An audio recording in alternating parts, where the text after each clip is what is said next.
बघा मित्रांनो, आज दुरापास्त होत चाललेले शब्द आणि साधने त्यापैकी एक बैलगाडी या विषयाची मी तुम्हाला सविस्तर माहिती सांगत आहे। या ठिकाणी या लाकडाला इथं छिद्र पाडलेलं आहे।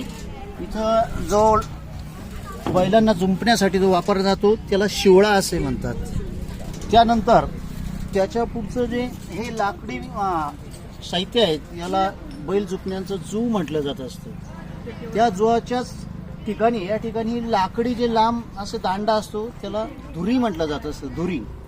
आणि ह्या धुऱ्या आणि जू बांधण्याचं काम हा जो दोर करतो याला साकण असं म्हटलं जात असतं, साकण।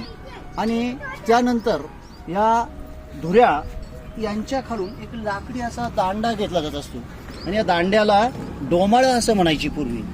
आणि त्या डोमाळ्याच्या नंतर हा वरचा जो पार्ट आहे यांना आपल्यामध्ये मुन्या असं म्हणायचे पूर्वी।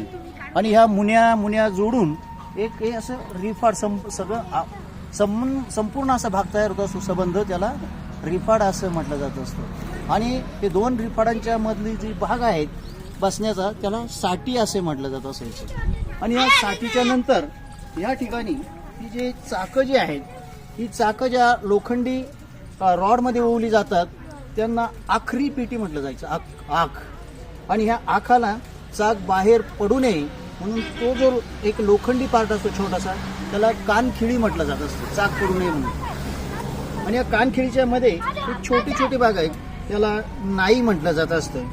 नाई नंतर हा जो उभा पार्ट आहे त्याला आऱ्या म्हटलं जातं। ह्या उभ्या आऱ्यांना जोडणारा जो हा गोल पार्ट आहे त्याला पाठ्या म्हटलं जात असतं। आणि या पाठ्याच्या वरून जी लाकडी पाठ्याच्या वरून जी लोखंडी धाव असते तिला धाव म्हटलं जात असतं। आज आपण तिला टायर म्हटलं जातो ना, तर ते टायर म्हणजे ही धाव आणि रबरी धाव म्हणजे टायर।